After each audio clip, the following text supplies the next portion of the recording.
Hello, hello! Bl'Art here with Bl'Arts and Leisure number 7, the incredibly infrequent and inconsistent show in which I take on a topic within the current DFFOO community zeitgeist, share my thoughts on it, and invite you to join in the discussion down below. So, of course, leave a comment down below, hit that like button, hit that subscribe button, shilling, yada yada yada. So, what we got going on here? Well, here we got the just the team I used to get the 10 tickets for the Shinryu mission for Ursula's Lost Chapter, but that's not what we're here to talk about. I want to talk about Dare to Defy, the exciting new GL exclusive bonus content, lockout bonus content, in which we will be facing reduxes of the 7 Shinryu fights this month. Only we're not allowed to use friend units or to reuse units between the fights. So this has made a lot of people angry and has widely been regarded as I'm not going to say bad move, even though that would be the correct Hitchhiker's Guide to the Galaxy Douglas Adams reference to make there. Because I don't think it is a bad move. Let's start off with why people do think it's a bad move, because don't get it twisted.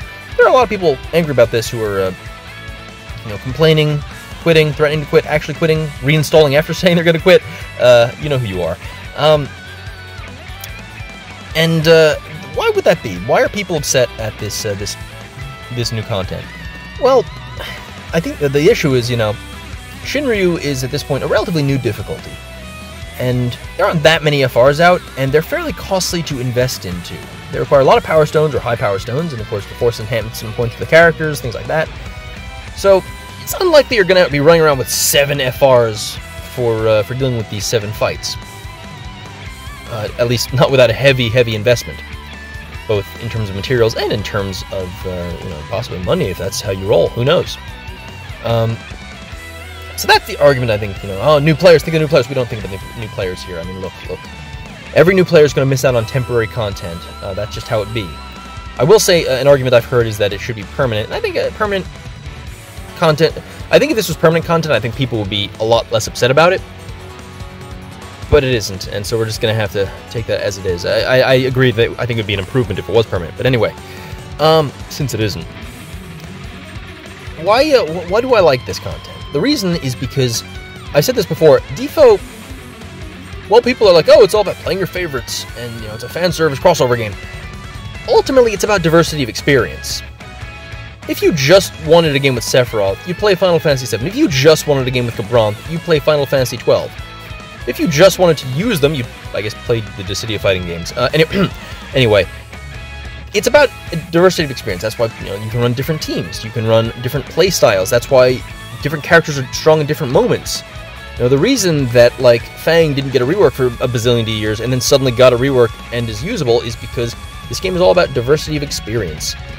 It's also about, the cycle of gacha. They do want you to pull. So the people saying it's predatory, it's not predatory. Yes, they want to make money, and this is a strategy to make money, but it's not predatory, and I'm going to break down why. Hopefully before this run ends. This is a shorter run than I expected it to be, so this may get tight at the end. So what's the issue, and why am I cool with it? Now that I've kind of highlighted why people are mad about it, this idea of, oh, it's predatory, it's forcing people to pull, it's incentivizing them to pull. No, it's not. It's only doing that if you're anal retentive. The reason I say that is because the rewards you're getting for this, and it does have rewards, they're not essential progression rewards.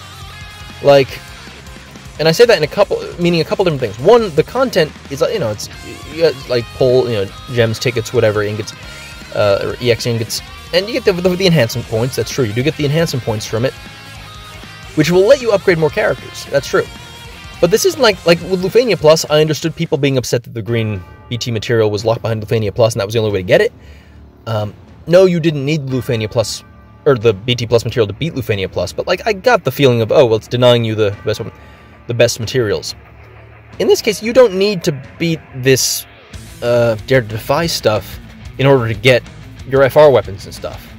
It'll help you enhance some more characters, but it's not even it's a bonus, and this is a bit of a meme within certain circles, so yeah, bonus, yeah, get it out of your system. Very funny. The thing about it is, this is content that, first of all, we didn't get in JP. This is GL exclusive content, meaning on top of the regularly scheduled materials you're going to be getting, you have a chance at more materials. So that's the first reason why this isn't predatory is it's actually just an opportunity for more stuff. And it's not stuff that, like, pulling in order to beat a fight in this isn't going to... You're going to be losing out. It's a net loss there. It's not giving you enough materials from beating it to justify spending resources to build a new character. So, if you're saying, oh, it's making me pull... No, it isn't making you pull. You're making yourself pull because you have OCD and you can't see that little red 1 on the corner of the screen. It's not because the content is like, oh, well, you need to build this build a character to beat this. A number of teams have been shown, myself and Excalibur, Scott, a zillion people are showing at this point ways to beat the first 2 fights without FR. That means there are 5 fights available where maybe you'll need FR, and that's assuming. I've heard Reno is probably easy. Maybe that's 4 fights, who knows? And at that point, like, okay, 4 FRs, that's not a crazy tall order. Cam, Machina, you can use those 2 guys. So yes, it's going to force you to have to think a little bit outside the box if you've been planning on just running one team for the next 4 months. But, like, I think you're actually it's going to create a more sustainable, enjoyable play experience for you if you actually get engage with that.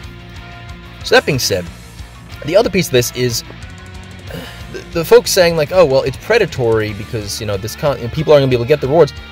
Even the people who can't clear all 7 fights, beat 1. Like, you don't need to beat all 7 fights to get all 7, like, all the rewards. Beat the ones you can get, and each one you beat, no matter how high you get in that, you're getting more free stuff. That's the essence of what this is. This is the essence of why this whole argument about, like, oh, it's predatory and it's trying to make me pull and it's forcing me, it's trying to, steal our money. It's not trying to steal your money. It's giving you additional shit without making you pay for it. Like, you don't have to buy a Mog Pass to get this stuff. You don't need to, like... I understand the gripe about the tickets and stuff, like the ticket missions, but, like, it's just straight up some more free stuff for you for the small price of engaging with the game. And yes, it may be frustrating to say, oh, I can only beat 6 out of the 7 missions at the end of the month, and my roster just wasn't good enough to meet the roster check. That isn't a great feeling, but, like, sometimes, sorry, I've ranted for long enough. I think I've hit my key points here. I've been a little bit heated about it. Anyway, let me know in the comments down below what you think about it. I'd love to have some discourse here, hear what you think. And in the meantime, I hope you enjoyed, and I will see you in the next video. Adios.